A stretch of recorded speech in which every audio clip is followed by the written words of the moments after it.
Welcome back to episode 3 of Class and Jules. Just finished up pool play for the PLL Championship Series. Jules, excited to have you back. Excited to get going on our third podcast.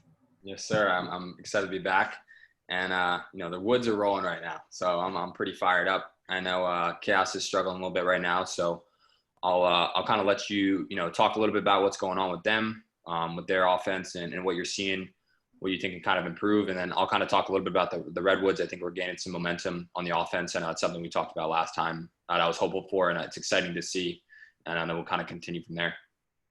Yeah, absolutely. I mean, I think, the beauty of this tournament setup is that everyone's got new life, right? 2 weeks together now from training camp now on to, 4 games, right? A lot of film, a lot of feedback, chance to work together with guys. I'm excited for our guys getting a second matchup with Chrome. I think Chrome is a great team, great all around. They've got a lot of veteran leadership and guys that have played together for a while. That's well documented. A couple of guys that I used to play with in college. But I'm excited for our guys as well because I think one, Blaze Reardon's been playing phenomenal in the cage.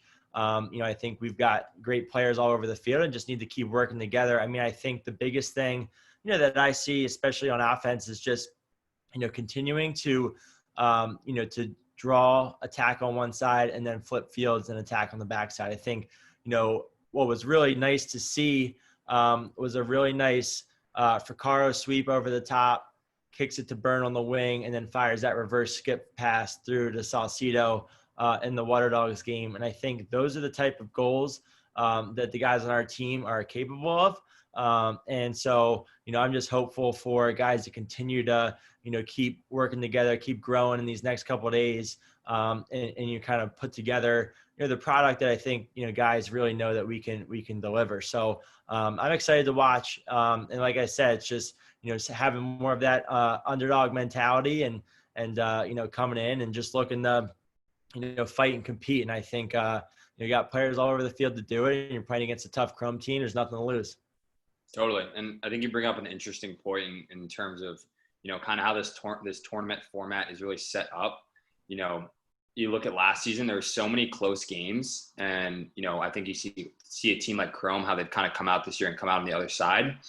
I don't think we had that ability as teams in this tournament to really see, development kind of over the course of the season. It's kind of been more so, get right into it. And then whatever you got, team like your Chaos team, there's a lot of new faces. Everyone, is trying to find a role right now. I think definitely with, the offense not being as powerful as it was last year, quote unquote, in terms of productivity. But this is a league right now where if those guys can kind of just start to click a little bit more, if Fricaro can just have that, a game like he had last year, like any of the big games he had, and just kind of take another step, a guy like that, or a guy like Fields who like maybe production wise isn't doing his best right now in these first 3 or 4 games, by game 5, with how this shakes out, like that could just take a huge turn.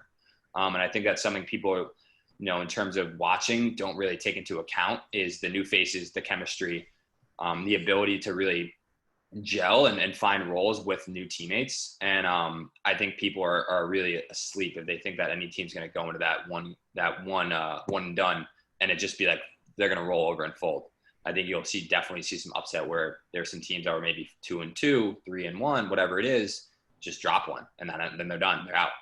And that's kind of just how this is set up. So I'm curious to see how that kind of shakes out. And I would not be shocked if the Chaos team started to click really offensively in a way that you guys were last year come that time. Yeah, 100%. And I'm excited for our guys. And I think the other thing too is, speaking back to last year's format to this shortened format, is think about, 4 games, 4 losses. That's over a month-long period, right? So think about all the time in between each game that you have to kind of keep gelling, reassessing, reevaluating, things like that. And obviously that's been packed in, to 8 days or so. So, I'm just excited for our guys to keep working through that and just come out firing. It'll be exciting. It'll be a great game. I think there's going to be some added, little chip on the shoulder and revenge, based on what happened with, some media instances last time during the game. So, you can't take that stuff lightly as well. So, I'm just excited. Hopefully we get Jared rocking in transition a little bit, get the guys running up and down. But, what I've loved too is, seeing how Mark and Pat Resch especially have gotten out for some transition with Blaze throwing nice outlet passes and stuff like that. So, I think we're able to string a couple goals together and get on some runs. So if we can get some of that going, keep penalties to a minimum, keep playing smart team ball over the field. We're going to be in every game. So I'm excited for our guys. For sure. And that kind of leads me into, the Redwoods. I know we talked earlier and we were struggling a little bit on offense, kind of trying to find our identity. Obviously Miles comes into play and he's a new face in the offense in the midfield. He's obviously a dynamic ball carrier. So I think it's always interesting to see kind of how the new dominant ball carrier shakes out within an offense, or someone that can, dominate the ball a little bit more. And I think you're starting to see him get a little bit more comfortable. And then, for us, I think about it, there's just always been so much adversity on the Redwoods. And I think that's kind of a staple and really part of our culture and who we are, is kind of responding to that adversity. Obviously Garrett Epple getting suspended. Right now we're dealing with a couple injuries. Matt Cavanaugh wasn't in last game. And then you see we're still able to kind of come out on top and be at 2-2, where we know the beginning where we kind of were with that 0-2 backs against the wall. Epple's out this game and we kind of pull one out, and then we're able to kind of get another one. And now you're in a position where you're really starting to flow and build momentum. And I think that's great heading into kind of a one and done situation, which was similar to what we had last year, kind of how our season shaped out. And, for me, watching the offense develop, I think it's something where, Perk and Miles are starting to really develop the chemistry. And I think Perk's really kind of come into his own this year in terms of being confident with his 2-bomb shooting. I think last year is something we saw pick up at the end of the season, and it was a huge help for us. And I think that's underestimated, where if you have someone that can consistently hit 2 bombs, Jared Newman, for example, last year, there's just games where it's like, if Jared Newman hits 2 of those, like, it's just like, what can you do about that? Right. And if Perk is hitting 2 bombs and then Miles hits 1, that's 6 goals right there. And like that, not that those are easy takes for those guys, but if we can get them open, right, with some movement off ball, or us kind of creating up top and then getting them the ball open and they can hit those, like, that's hard to stop. And I think that's why you see a team like the Whipsnakes with Chaney, like that's a benefit that you can have that really separates you. And I think that's what we're seeing from the Redwoods, which is a big difference from last year. We think we're the worst 2-bomb shooting team in the league. And I think, as far as the attack goes, I think you're starting to see Ryder start to, come into his own a little bit more. Maybe he didn't have as much as a productive start as he did last year. But, then again, I'm not there. Cav is beat up. Maybe it's putting more pressure on him as a ball carrier. So he's just kind of coming to his own as a leader. And that's what it takes, right? And he's starting to find his feet. And really starting to step up a little bit and find that confidence, find that swagger again. And I think you're just going to see that continue to grow and grow. And then hopefully, this first game we can get through that and get the W, and then continue to grow on that. Yeah, for sure. I think you bring up a couple great points. I think even, with Ryder, when you have some of those, changes back on that line, I think that even speaks to, as you get more and more games under your belt, with some changes, learning how to really be opportunistic with the takes that you have versus, always feeling like you got to go, right? Like, I loved when he really recognized, demanded the ball against the Richards matchup, right? And then that second time around was able to turn that corner with confidence, kind of looking like that typical backhand goal that you get with Ryder coming around the cage. So I think that'll be, exciting to see develop, for him. And then speaking about the, Miles and Perk, I think that's where, especially with that last game, getting that on the scout, getting that on the tape, guys are going to be so much more aggressive to get out to that shot because, of that consistency, right? Like, what is Perk, shooting 6 for what from 2, like 50% maybe? Yeah. And so what I'd love to even see and his game continue to develop is that little hitch series off of that, to even then attack and get his big body going downhill and draw some extra slides, or just even get some tighter. So it'll be interesting to see him play off of his 2-point ability to get some even higher percentage ones. But like you said, when you're already getting those at the rate that he's getting them, they're great shots for the team. And Joe Keegan put up a great stat about the efficiency of the shooting. I thought too, that was probably the first time his 2-point or second 2-pointer, I think it was second, maybe it was the first one against Atlas, where he actually, extended his hands for a little more of a sidearm bouncer. Everything's always, true overhand for him. So that was interesting to see him develop that release point a little bit and change it up. because I think the way it kicked off the turf was really tough to read. I know, Coach Spencer Ford, I played for a couple years.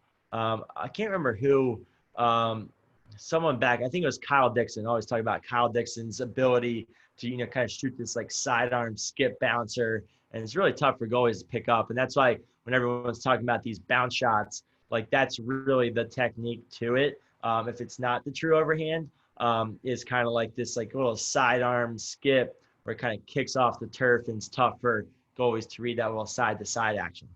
Yeah, I think with Perk last year, he was kind of, finding his feet a little bit more and finding his, how he could get those two bombs off. We saw it in transition a lot, but I think the consistency of it this year is really, what's kind of allowing him to take that next step in terms of being an efficient shooter.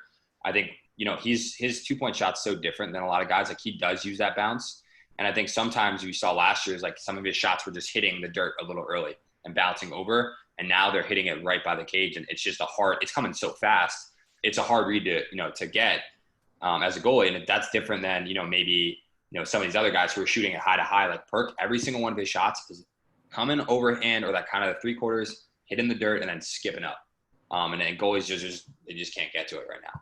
So if he can continue, like you're saying, to evolve when defenses are stretching out and then find the extra man in the offense, it's just going to continue to let us grow and evolve. And then after this podcast, I probably would put some money down on the fact that he's going to stick one stick side high overhand on someone too. So we'll be looking for that.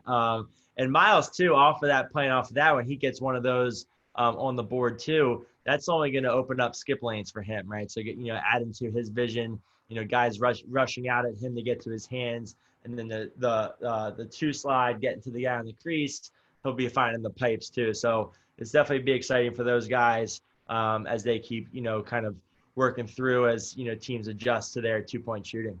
Definitely. And with that being said, I know obviously the big game of the weekend was the Archers Whipsnakes game. And, a lot of good stuff in that game. I thought it was the most exciting game of the tournament so far. And, for me, it's interesting because I played against that team. Obviously, I was on that team before. I played against those guys, Maryland guys. They're the only team I didn't beat in college.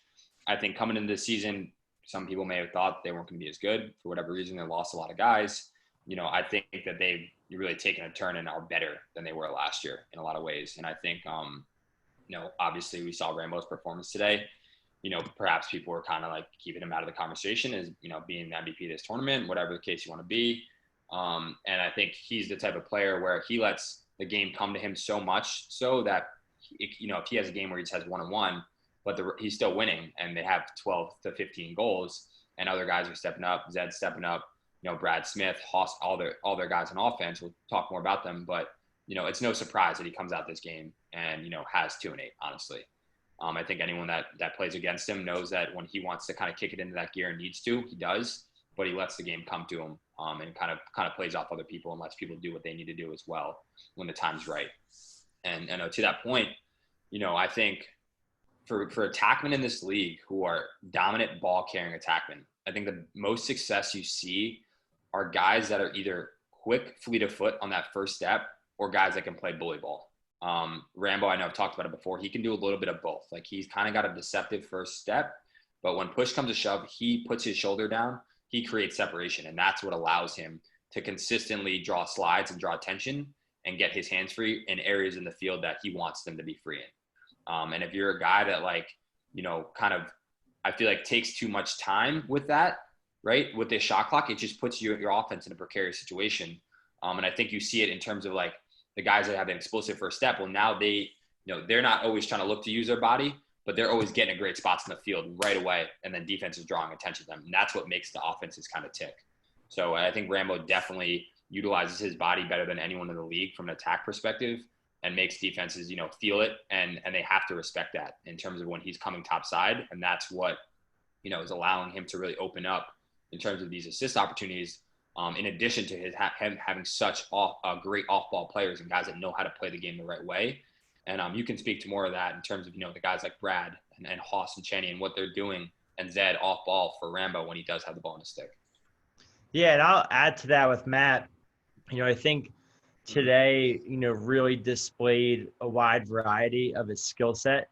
I think he had he was working that low, wing island spot, gets that inside roll, finishes that tough, takes a huge hit, right? Bounces back up, displaying his toughness, gets a, really nice lefty question mark shot. I've always loved on the other side. He's always does a great job with that little double rollback to get his left hand because he can shoot that righty down the alley off of that island roll. And then to your point about using his physicality, he does such a good job of what I call, we used to call it in college, getting skinny and lowering that shoulder where he's keeping that bottom hand protected and keeping his eyes up to where he can make those feeds inside. He's looking through the defense. He does a great job of stepping away to create space. And then you can't really run out to his hands because he can use that leverage and get underneath, or he can run through the head of your stick and get top side. And so like today, if you remember the one I'm talking about where he's kind of posted up, like almost just standing there and like posted up, hesitating, slide comes and he just steps away and makes that feed. And then he's got, that through pass to Zed was really nice, stepping away. So he really displayed his ability to dish it everywhere. And then still, again, like you said, when the time is right, put his shoulder down and show his variety of dodging moves as well. Yeah, and something, you hear him talk about it, and it's something that I think the most efficient offenses in the sport really do is just hit singles, right? It's kind of a running joke at this point with those guys, but like that's how you play lacrosse. So you're not looking for the home run pass. And if everyone on the offense is working to get singles, then those kind of home runs open themselves up. Stuff like the pass he had to Haas, right? Over time, it develops to the point where like that looks like it's a hard pass, no doubt, and a hard catch, but those are the things that start to open up after you've hit the singles and after you've drawn the attention and created that, that threat and that perceived threat as the ball carrier as time goes on. And I just think when you watch their offense, they're doing stuff with guys that are their role players, quote unquote, that just no other team is really doing right now. In terms of, a guy like Brad Smith, who's just consistently beating short sticks, getting topside and finishing with both hands. Zed is one of the best, shooters and scorers in that tournament right now. And I think in the league moving forward, he's obviously establishing himself in terms of that dominance. And then a guy like Haas who just goes 4-2. It's like, what other midfielder has gone 4-2? Even last year, it's like, that's just such a quiet performance. But he's just consistently in the right spots, consistently, utilizing both hands and his rollback and the way that he sets up his moves. And it just allows for everyone to operate at such a high level because everyone knows what they're getting out of their guys and consistently doing off ball. And when they have the ball in their stick, looking to get it to the next guy when they don't have the advantage and allowing that guy to operate. It's a lot of fun to watch. And then on the flip side, you look at their defense and what they're able to do. It's just hard to beat a team who's winning at the clip that Joe Nardella is, that they're covering up mistakes when they do have them on the defensive side. And then when they don't get covered up, has Kyle Bernlohr playing the way he is right now. And, it'll be interesting to see kind of how things shake out, but there's not a lot of margin for error when you play them, especially when, one of those guys like Rambo is feeling it that day. Yeah, I think the support that, all the guys on the team, give the main couple, perceived stars, I think is pretty exceptional. Like touching back on Brad, as people will get to watch Brad more and more. Brad was a freshman when I was a senior. As he, has grown over the years, his versatility between playing attack, playing midfield, the two-handedness, and his size, right? He's 6'3", moves well. It really gives them another layer. And like when you have someone like Jay Carlson, playing his role extremely well, Maryland guy, and then also then being able to throw Brad down an attack like they were doing more of today, that's three extremely, hard to cover versatile weapons, right? And so, getting three guys to really, match that versatility, guys who can all move, guys who can all be physical, share the rock and score it too, I think is not an easy matchup. And then again, when you talk about, playing with guys like Hawes, Channing, like, two offensive coordinators in college that have been playing together for so long, right? These guys hold themselves and hold each other, to a high standard in terms of how they play the game.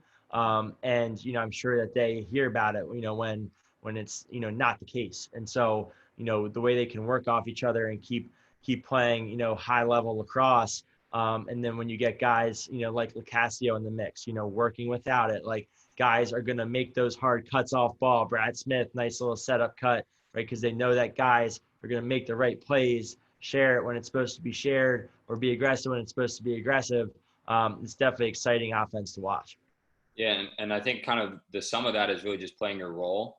And I think that that's something that kind of gets missed in lacrosse specifically, because I know we're a younger sport.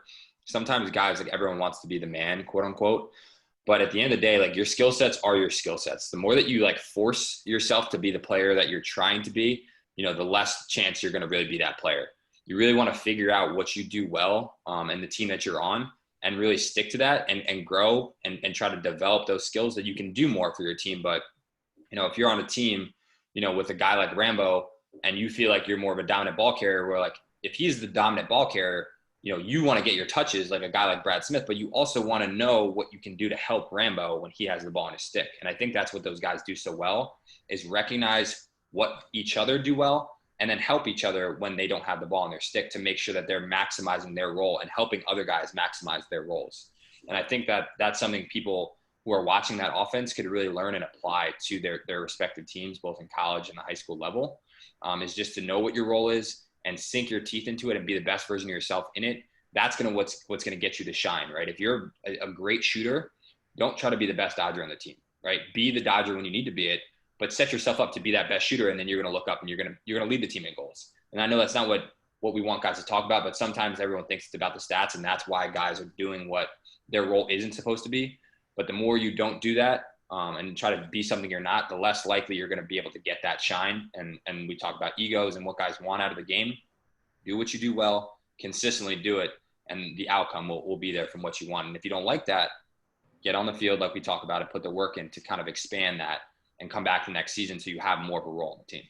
Yeah, and I think, Jules, it touches on a couple good points, that anyone who's listening, for coaches or maybe coaches, that have less experience, and also for players.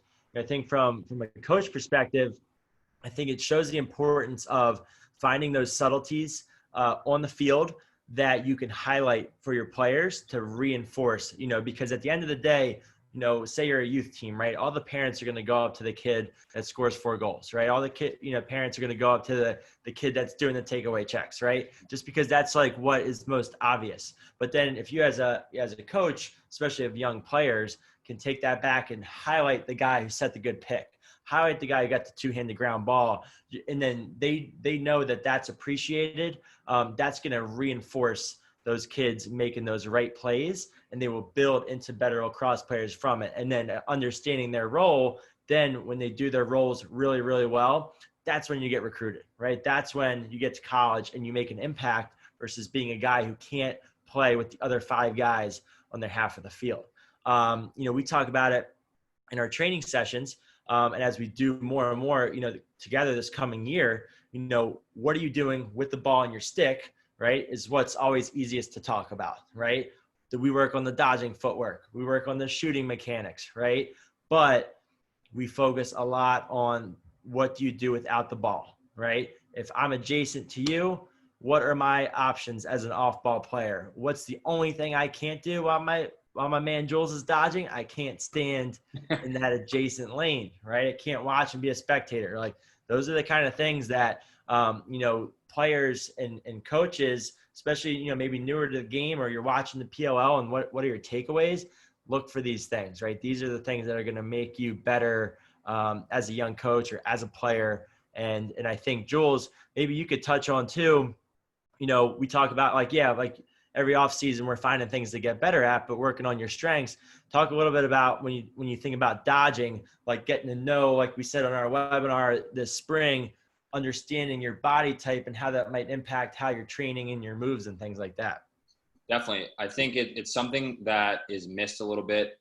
I think I had trouble with it growing up because the sport is, like I said, it's such a developing sport. In terms of coaching too, like I think some coaches are so new and are starting to realize that like you can't coach everyone the same way. Like as us as teachers now, and we're starting to really talk about footwork and what it means to be, a great dodger and what the work that it takes to get there. We have to acknowledge that my body type and my athleticism is different than Deemer's, right? It's just a fact. It's fine. But what can I do and take from Deemer to do well in my game? What can Deemer take from me? But ultimately, you're going to have a skill set that I don't have. And how can you maximize that skill set with your weight, your height, your ability to lower your shoulder, your ability to pop away, whatever you're doing well and what you can develop within your athleticism. And then how do you continue to work on the things that you don't do well, right? So I think for me and you, a great way to break it down, like you're probably a lot better than me at popping away and kind of using these like hesitation moves because you haven't had the natural speed, or maybe that's not been something you developed, that I'm quick to go to my first step. But now as I'm continuing to develop my game, if there's defensemen that are as quick as me, as fleet of foot, now I have to work on that stuff and work on those rocker and those second level moves that you're going to be more skilled at. And it's up to us as coaches to recognize what that player brings to the table, give him the tools to kind of develop those other things. If I'm a coach with you, it's like, how can I continue to improve your footwork, continue to improve your first step? And then as you're coaching me, how can you continue to make sure that I'm developing my 5-and-5 moves? Those moves when, I'm top side above the cage and I'm looking and I don't have the ability to kind of use my speed, right? Because sometimes we're tighter to the goal and I don't get that run. And I think that that's something, that we're definitely talking about between, us within, what we're doing in our training. And I think that's something coaches out there really need to start to acknowledge, is that we're not all, cut the same way, right? We're not all from the same cloth. We have different strengths, play to them, develop the weaknesses, but ultimately, at your peak athleticism, you're still going to be the different type of player than the next guy. And how can you continue to maximize what those things are that you bring to the table? Yeah, it's such a good point. And I think, there's this fine balance between like the cookie cutter approach and having like your standards and your things that you want to get across. And like you have your kind of your simple truths, right? Of when it comes to shooting and our footwork and things like that. And then, I think the next level of that as a player and as a coach is that ability to self-assess and self-critique. And I was reading, what I was telling you about, I was reading that book, The Inner Game of Tennis, last week. And it's like, getting yourself to that point where you're observing reps and you're observing your gameplay, and it's not always good or bad and right or wrong. I think when players, come to train, something that, we're going to be touching on more and more is like, you're not training and you're not always like expecting critiques because it's so wrong, right? It's trying to like observe what you're doing, why you're doing it, how you're doing it, and then, what can be better, but also like it's not coming from a place of always deficiency, right? Or maybe it's situational, maybe it's time and place. And I think that's just like an interesting way to kind of keep thinking about, as players are working on their games, self-assessing and thinking about what they're doing. And then that way they're mindful of and aware of what their strengths are, what are some things that they can maybe improve on, but then also how does that really plug into their role? If you start working on a bunch of things because you just want to be the guy or you want to be the girl, that's not always going to be best use of your time. And I think it's cool to see how that comes together from a skill and training perspective into what we're seeing in terms of some of these great offenses and offensive play. And because that's where you have to be able to work with those 5 or 6 other players, depending on, men's or women's lacrosse. So I think that's exciting. Totally. And to this last point, talk about a player that does his role that you're seeing for the first time this year in the PLL, Christian Mazzone. Obviously, I played with Christian in college, so I've known the type of player he is for a long time. I think he's definitely been under the radar for a lot of reasons, and I think that happens in college. We talk about what you really want to highlight, in lacrosse. It's, the big time step down shooters, with range, and it's the guys that have the best shake and, question mark moves. But talk about a guy that just does the right thing over and over again and helps his team. I think stats came out today. He's shooting 73%, and he's got like 8 for 11 shooting. 8 for 11, and he just is in the right spots. He doesn't do anything fancy. He doesn't, over carry the ball. He's transition midfielder right now, kind of bringing the ball from defense to offense, gets those early offensive kind of stuff that he's gotten at Rutgers all the time. And then he's got short sticks in those low alleys that we talk about, and he just gets by them and then scores the ball. And it's just efficient. It's high to low, and he puts it in. It's 1 or 2 fakes. And he just continually moves off ball for, Grant Ament and other guys, because that's what he knows he can do right now in the role that he's in. And, he's the, leading midfield scorer in the league right now. And Does it matter that he's not scoring it, you know, because from these right to right shakes up top to smack and step down shots? Like, in my opinion, no. I'd rather have that, because you can find the other guys that can do that. But how many guys in that league and really in lacrosse are doing what he does consistently over and over again? And, you know, there's guys like them on the Whipsnakes, obviously. And that's why you have the best offenses, is because you have guys that sink their teeth into that. And he's a guy I'd love to see continue to get more touches on offense, because I haven't seen any defenseman stop him. He's a short safety midi, and he's shooting 73% and he's getting those spots. Why not give him more opportunity, right? Yeah, and I think, you know, going off of that, you know, think of when you're growing up as a young athlete, you know, you're going to see the stars. There's going to be people, you know, that you're looking up to, trying to be like, trying to play like. And I think as our sport grows, you know, it's going to be pivotal, you know, especially for, you know, us as players, you know, but also, you know, people who are really spreading the game, to continue to highlight those people to where, yeah, like I want to be like a Christian Mazzone. Like I want to go to a clinic, you know, this coming year, and I want, you know, me to be like, who's your favorite player? And it's not always necessarily the most jersey sales. It's someone who like plays the game this way for this reason, and this is why I love this guy's game, and this is why I want to be like that. That's when, you know, like that stuff is starting to sink in. And then that kid, you know, is going to have success in his career, because he sees like that, like truth of like playing lacrosse, like the right way, you know? And that's, I think, is going to be really exciting as our sport grows. It's like, you know, you think of like Klay Thompson, right? You think of like a Draymond Green, like just these guys that play these unique roles and styles and kind of, you know, push forward these positions. You know, obviously, like I would love to have Michael Sauer's footwork, you know what I mean? But I think it's like, that's when, as the sport keeps growing, you know, it's just those different types of players that people are going to grow up wanting to be like for those specific reasons. And it's going to be cool to see where it kind of pushes our sport. Absolutely. And yeah, with that being said, I think, you know, I'm excited to watch these upcoming games. I think people are going to be surprised at some of the outcomes, because guys aren't just going to roll over and, you know, take a loss because they have lost a couple games prior to. Like that was a warm up. It's getting guys going, and now it's crunch time. And now the guys that, you know, are the big time players who make big time plays and win these kind of crunch time games, or I think you're going to see show out. And kind of the factor of, you know, health and, you know, who's getting the most rest and who's taking care of their body the most is really going to come to play. And I think we're going to see some exciting games over the next week and a half. Awesome. Well, I'm fired up. Great talking as always, Jules. We're going to be watching a game live on Tuesday. All right. Tuesday night. We'll let you know. Stay tuned for details. You know, please retweet. Please keep sharing the good word as we keep growing this podcast. We're excited to keep talking about lacrosse. Just a couple guys who love to talk shop. Thanks for tuning in to Class and Jules episode 3. Jules, I'll catch you next time. Yes, sir. I'll catch you later.